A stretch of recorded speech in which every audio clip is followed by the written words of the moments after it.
Welcome to Keeping Score. I'm Rick Horrow. Each week we bring you insights from the playmakers, deal makers, and rule makers in the world of sports. I'll give you my take on some of the items of the week using my 30 years of experience doing deals for teams, leagues, and players in the $750 billion business of sports. Plus, we'll talk with a central figure in the sports world. The views expressed in this podcast are my own and do not represent the views of Reuters. Let's get started. Rick Horrow, Keeping Score podcast. Two things on the agenda today, actually two and a half. Big-time Major League Baseball economics around the winter meetings. We'll talk a little bit about NFL, a funny side of it. And then the MLS Cup is soccer's zenith, at least in the United States, so we'll talk about that. And we can't think of anybody better. There was actually nobody else that said yes to this, but he's the best. The international intergalactic guru of digital for Reuters, Dan Colarusso. How are you? I'm doing well, Rick, thanks. I'm doing better since my beloved New York Mets signed their big-time outfielder for many, many millions of dollars to stay with us for a few more years. So I'm happy about that. Well, congratulations on that. We'll see how it impacts the rest of the team, including the pitching staff, in just a minute. But congratulations, by the way. Did you make the playoffs? Oh, yeah, that one game, in and out. The quickest playoff exit in history, right? Wow, that hurts. There's no reason for that. But, yeah, it was a pretty quick exit. Thankfully, I didn't have to watch the whole game. Yeah. No, you knew by the fifth inning it was over anyway with Baumgartner on the mound. Exactly. But, as a Cub fan, I will rub it in for as long as I can until April 9th of 2017. I would say you can rub it in. You probably have another 98 years to rub it in. Yeah, I suspect 108 between World Series. We can wait a little longer now.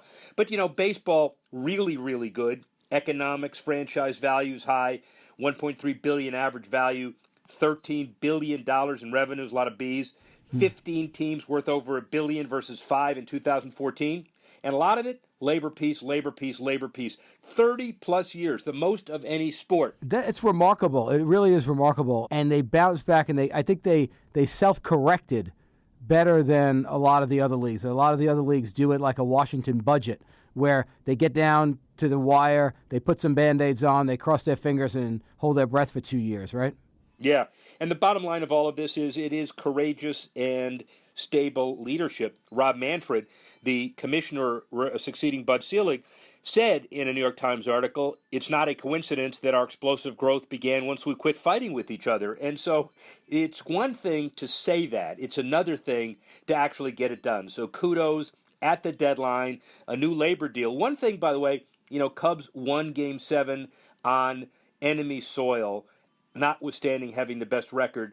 That will never happen again because the All-Star game, by the way, per the collective bargaining agreement, no longer matters again. It used to be the winner is the home team league, and now that goes back to the way it used to be before the All-Star game ended in a horrendous tie 13 years ago. So what do you think? You know what's comical about the CBA deal is that all the headlines were about the All-Star game, and none of them were about the luxury tax and all the other really important, all the things that owners and players and agents and the economic infrastructure of Major League Baseball has their eye on.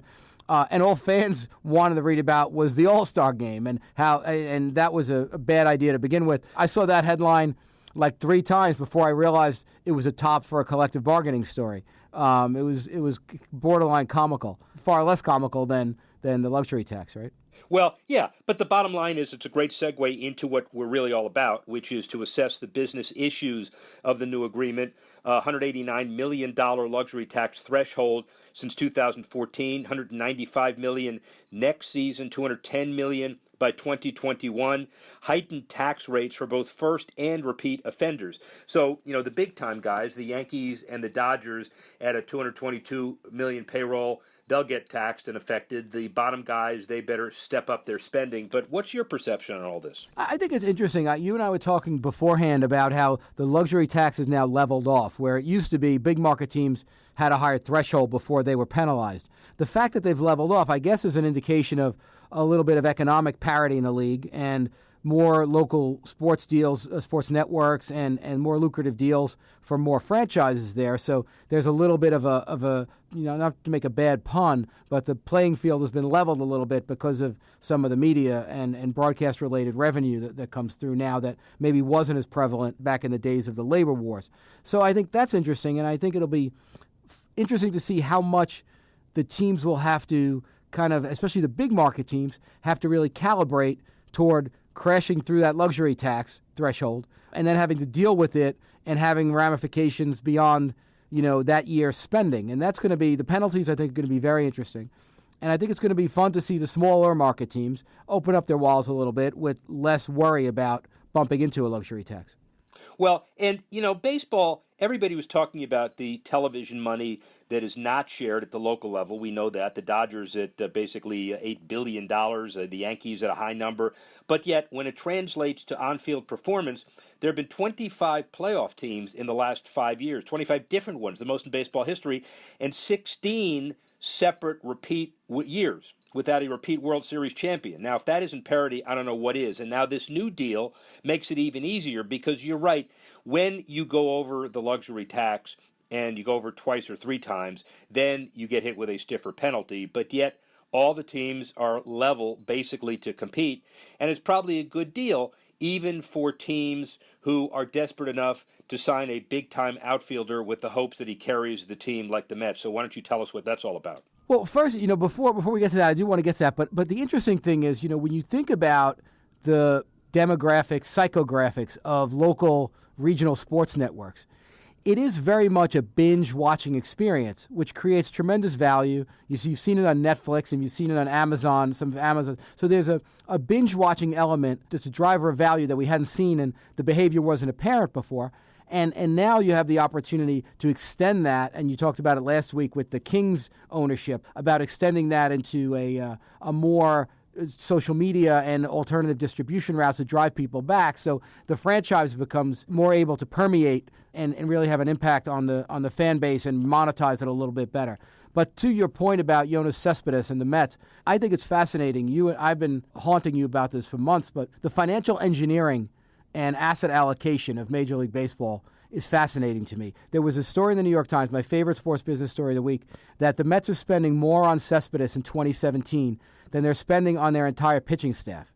Now, that would be interesting even if the pitching staff were all bums, but the pitching staff is arguably the jewel of the major leagues. The idea that staff, the way the Mets have laddered their assets as if they were treasury bonds and they are maturing at different times, is fascinating to me. You have two pitchers who could legitimately be Cy Young contenders next year, or at least one legitimately and one on the bubble, at league minimum. It's amazing to me, and it's a way to build a team that we might not have considered 5, 6, 7 years ago. Would that be accurate to you? You tell me. I mean, you're the money guy. You tell me if an owner thinks about this or can pull it off. Accurate, and when guys like Theo Epstein make a $50 million guaranteed contract, that may be just a small percentage of what the guy's really worth. And the same thing with general managers in big-time teams all over the baseball landscape, because A, they've got to identify talent, and they can't fail, obviously. B, they've got to outmaneuver and manipulate other teams. That's important. But C, they've got to create kind of an annuity, interesting comment of yours, kind of a T-bond or an investment scale where you got people and contracts coming due on a staggered basis, not only so you can afford it and not create a situation where, for example, Jason Hayward earns $20 million this year. He gives a great speech in extra innings, but he stinks at the plate. And what does that mean Right. to the salary? But you gotta make sure that you stagger it, and as you said, balance, tinker, young pitchers, old pitchers, minor leaguers, and now you got to worry about the salary cap as well. Right, but think of it like this. To make another bad metaphor to the financial business, your minor league system becomes like a very disciplined venture capital portfolio, right? Yes. Like you need to make a lot of bets. You're paying for guys in Dominican Republic when they're 15 or 16 years old. You're bringing them in on a slightly lower basis. You're nurturing them all the way through, and you hope when it's time, you trade them for that great playoff chip, or they become a guy who plays near league minimum for a couple of years at the major league level and manages to perform beyond their salary expectations. So that's, to me, it's fascinating, and I think the Mets franchise in one. I think the Nationals have probably done an okay job at this as well. The Cubs, they spent a little much to win because they knew they had to get it done. But I think it's an interesting, something the Yankees never did. The Yankees were trying to always chase the most expensive guy in the market, and now you see them kind of bringing their farm system through a little bit and trading for prospects. You never see the Yankees trade for prospects in the past, at least not on the level they did now. So it just shows that you need some surprises. You need some growth stocks in there that pop when you don't expect them. And that's, what the Mets have in a couple of their pitchers. That's what the Yankees may have in their outfield this year. And I think the Cubs did well, position player-wise, too, with Rizzo and Bryant and a couple of the other young homegrown guys. Yeah, it is all an incredible balance that all the general managers have to get used to the new playing field, although the new CBA doesn't change it that much. It just solidifies some of these things. The Yankees and the Dodgers continue to be the top two, always up there. Then you got the Tigers, Red Sox, Rangers, Giants, and Cubs in the $175 to $200 million range. Then you got kind of everybody else. Then you got the Marlins, believe it or not, the Indians, the Brewers, believe it or not, the Braves, and the Rays at the back end, the last 5 teams. But you know what it means? The Indians were in the series. And every year there is a surprise team that doesn't want to spend a lot of money but ends up with on-field success. And as long as there's a team like that, there's going to be pressure from owners to tell general managers, look at all those teams that spent $140, $150 million, right. Didn't get anything. We spent 70. Yeah. Let's see if we can go do it again. Right. How would you like to be in the Indians division, right, and have your owner say, how did those guys win? And you told me we would win. I'd like to be the Indians again, who still have a small payroll. I mean, you get World Series experience, but everybody else is going to say, all right, cut me down to 60 or 70. The Indians did it at $74 million last year. Go spend 76. I'll give you $2 million more and get to the series. What are you, nuts? Right, and you make one big maybe trade deadline acquisition for that last if you have to, and you spend the money there and you trade it off at the end of the year, depending on what happens, right? Yeah. Finally, I mean, you were pretty adamant in discussing, and I agree with it because it's a big deal. AAV, is it the new long term? Explain what it means. It means average annual value, and it is how teams are now trading off with free agents. Like if you in this case of Cespedes on the Mets, he was looking for 5 or 6 years. I think the Mets gave him 4, but they bumped up the average annual value so that the cash equivalent is similar. The risk for teams is in length of contract, but you see Aroldis Chapman now is looking for a 4 or 5 year deal, which for a closer is a really, really long-term commitment, considering their mental states generally and their ability to perform at a high level. So that's an interesting trade-off, and that feeds into the asset allocation, I think, equation, and it also feeds into how players and agents are going to play the owners and what the sticking points around negotiations are. So I think that average annual value has popped up a few times this year, popped up a few times last year, and I think as the winter meetings break up in Baltimore, you'll hear it a couple more times. Yeah, and it's a good point because for those who don't know, one of the big differences between football and baseball, which is ironic because football is really a more violent sport, as we know, is football deals, other than maybe 1 or 2 years, are basically not guaranteed. You get cut. It doesn't matter what the number says. They don't have to pay you. Baseball, all the years are guaranteed, absent some bizarre thing that happens to a player. So even injured players, morals clauses notwithstanding. So it is really interesting that last year that Chapman and everybody value and bargain for, it's not empty because they really got to pay it, and you can finance it, you can amortize it, but you got to pay it. Right. It's another variable that I would just not want to be the guy who does the financial analysis for Major League Baseball or the NFL, quite frankly. All right, segue into soccer. MLS Cup this week. Soccer's not one of the top 4, but it's really interesting. 20 years ago, 10 teams, MLS, 24 by 2020. Value of franchises through the roof. We're now talking about $100 million franchises, big-time stadiums, $157 million increase in value, $250 million in Seattle, $240 million in L.A. It's a big business now. What do you think? As a business, I like the story. I'm not, as we've documented a lot on this show, I'm not a huge fan of the sport. But I think it's fascinating to see how they're growing. It seems very reasonable and very sustainable. And your interview with Bill Manning was interesting because he talked about how the fan base in the U.S. or in North America can have a favorite team locally and then have a favorite international team. And what I'm wondering, you tell me, because you're the sports professor, right? You tell me, when does someone living in London adopt the Red Bulls or Salt Lake City or Seattle as their America's team? Like, will that be the breakthrough moment? What is going to be the breakthrough that makes MLS MLB? Yeah, very good question. Great question. Last 40 years, We've survived the soccer big issue, which was, is it going to survive? Is it going to stabilize? The answer is yes. Then, when does it become one of the big four in America? Well, it'll be okay as a big five.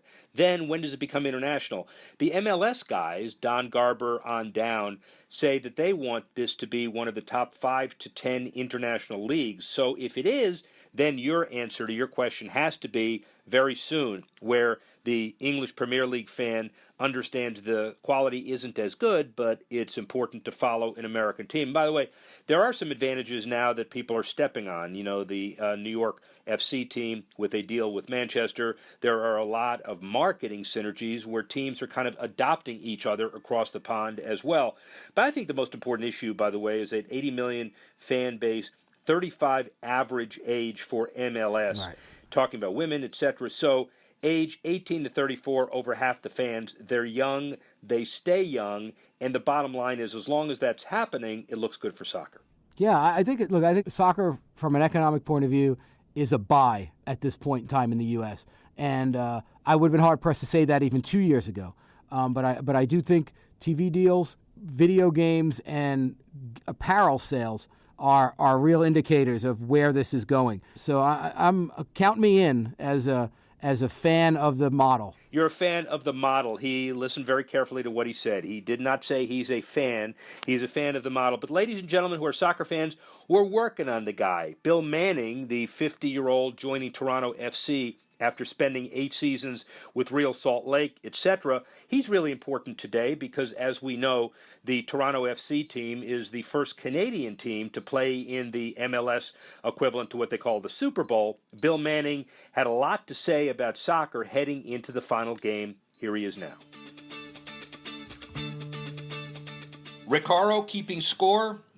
We talk soccer today, but we also talk soccer internationally. Bill Manning, the president of Toronto FC, 8 seasons with Real Salt Lake and Rio Tinto Stadium, 2009 MLS Cup Championship. And he's done a whole lot of other things as well. The recipient of the Major League Soccer Doug Hamilton Executive Award for Executive of the Year in 2012, 2014. So the real thing. How's that for an intro? Not bad, Rick. All right, awesome. So you're up in Toronto. You were very successful in Salt Lake. The whole future of soccer in North America depends on not only how you and your contemporaries build the brand and continue the momentum, but obviously the MLS has to do its part by building a strong international brand as well. So assess all of that for us. I don't think there's one easy answer, if that makes sense, but I think you're perceptive, Rick, in that the league right now is, I wouldn't say it's at a crossroads. It was at a crossroads in the mid-2000s. Right now, I believe it's at that next step for us. No longer does anyone talk about our team's going to fold, right? It's about what new cities are going to come into the league. I think now the next step for us is, are we able to recruit more world-class players like a Giovanni Dos Santos and a Sebastian Giovinco that are in their prime, as opposed to some of the players that have come over towards more the end of their career? And, I do think over the next 3, 4, 5 years, you're going to see a migration towards, players that are in their prime, maybe not as big a name as an Andre Pirlo or Frank Lampard, Sebastian Giovinco was not as big a name as those guys, but has made a massive impact on the playing level in this league. And I think you're going to see more of that happening over the years, especially with some of the new ownership groups coming in. Well, Bill, you hit the presumptive big question on the head, if that's not mixing a whole bunch of metaphors, because people who are football/soccer fans around the globe all speak about the untapped potential in the North American market, but that potential arguably has been untapped since the North American Soccer League in my old generation, back with Canalia and Beckenbauer and all those guys in the 70s. And now that we have a compare and contrast that's pretty easy with the Premier League on Saturday and Sunday mornings on North American TV, we see how far, in many ways, the MLS has to go. But it's all about budget and it's all about players. So you talk about the middle level sales and the middle level recruiting, but what do you think really is the next structural step? Is it more special players? Is it branding, a combination? What's the deal? Everything for me always comes back to the field. And I believe that if you have a good product and if you have good players, people want to see that. And, Rick, you mentioned the influence now of TV with fans able to watch basically some of the best soccer in the world, obviously, with Premier League, the Serie A is readily available on TV, Champions League, German Bundesliga, which, does provide a fix for soccer fans where maybe they don't look at Major League Soccer. But what we've found is as we've improved our level of play, people have maybe a favorite team in Europe and they have their favorite local team here, and there's nothing wrong with that. But I think we, again, have to continue to focus on the level of play for our league. And I think, we have the 3 designated player rules, but I think what you'll see next, Rick, as your question alluded to, is there'll be more depth. So players, 4 through 8, I think there'll be more mechanisms the league's going to allow us to get better players in those slots, which, for me, at the end of the day, improves our quality of play. And I think that's what our fans want. The big mistake I think any executive could make is when they devalue the knowledge that the fans have of soccer. What I've found over, doing this 20-plus years is the American and the Canadian fan of MLS is very, very knowledgeable of soccer. And it's not just, a soccer mom who pulled up and doesn't know anything about soccer. It's our fans are very knowledgeable about the sport. And if we ever lose sight of that, it's a mistake. Well, that leads to maybe the younger fan / younger player. In your estimation, is the MLS doing a good job in cultivating homegrown Americans and Canadians? I think it's an evolving process. I'll tell you, I believe that the level of talent, the depth of the young players coming up is light years ahead of where it was 20 years ago and 10 years ago. Most teams are investing a significant amount of money now in our academy systems where we're essentially controlling the development of our players. And what you see now is, I remember, and Rick, I'm sure you do, we had baseball cards, right? I could tell you every statistic of every single baseball player in the 1970s and 80s. But now this younger generation, everything is EA Sports. It's FIFA, so they literally know every single player in the world and all their statistics through just playing video games. And it's fascinating to me that these young boys and girls coming up aspire to these, great players, and MLS is in North America is the avenue of choice. And these kids are developing, and we are helping them develop by having these academies and the right coaches that can help them develop. When I was growing up, you had the old football and baseball coaches trying to coach soccer. Yeah, and clearly now you do have a distinction. And what about the markets? It's the expansion opportunities, and Don Garber is great on the stump. The prices, it is not inconceivable at the next round of expansion. You're up in the $200 million number, although nobody will talk about what the price is. But the bottom line is you have Oklahoma City and Cincinnati and Louisville and all of those cities striving to get in. I assume good for the league, huh? Oh, yeah. Whenever, I always talk about it because I remember the days when, they would talk about when's the next team going to fold, and now we talk about, where's the next expansion city, and it's very exciting. It's exciting, when I left the NFL in 2008 to make the jump back to Real Salt Lake. I worked for a guy named Dave Checketts who I thought was a wonderful owner, but people thought I was crazy to leave the NFL. I was vice president of sales at the Eagles. And I remember making that jump and getting in there and saying, oh, what did I do? Because the league was, still just coming out of a difficult period. And our growth over the last 8 or 9 years has been tremendous. And to see a team like Cincinnati in the USL or a team like Sacramento drawing 20,000 plus every single game, you say to yourself, man, the sport has found its niche in the North American marketplace. Where do you think all of the leagues structurally are, let's say, 5 years from now? Yeah, well, I think the MLS USL relationship right now is very strong. The MLS second teams play currently in the USL, and it's perfect because they have cities like Cincinnati, like Sacramento, that are not in MLS, that maybe aspire to be into MLS and have really grown a nice fan base around those franchises.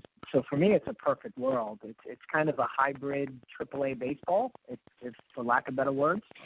So I believe that at the end of the day, it'll be MLS and the USL. I've been disappointed that the NASL has not wanted to have more of a relationship with MLS, and you know, it's look, they want to run the league the way they want, but to me, it's not a comparison to MLS, and which is what it is. So I do see the MLS USL relationship prospering as it goes on. What about the whole idea of working together with other sports teams in Toronto? This is a local question for you. You have the benefit of a larger organization that looks at promoting all of the sports, at least hockey and basketball too. So, snapshot of your organization today and how it runs and how it works in Toronto. Yeah, you know, it's been fabulous. I am so pleased that I came here, and you know, the dialogue that I've had with Brendan Shanahan, and to sit with Lou Lamoriello and to talk to him about how he built his championship teams in the Devils. Masai and I share notes a lot about the culture of winning. It's been a great unit that we've come together here at MLSE, and for the first time ever under there's a vision for Vision 2020, but for the first time in this company's history, the number one priority is winning championships.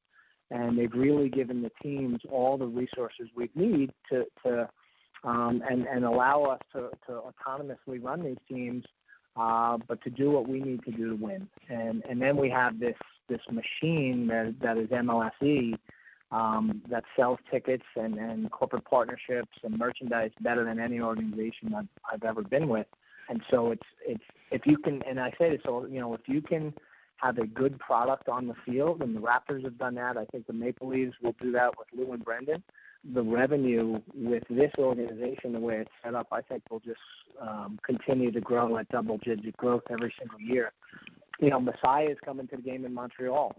You know, Brendan is shooting me texts while I was in New York City, you know, when we're winning. So these guys are we feel like we're part of the same family, and I think it's been cool with Larry Tenenbaum and, you know, George Cope and Ed Rogers have been able to do in terms of focusing this entire organization on winning and having competitive teams on the field.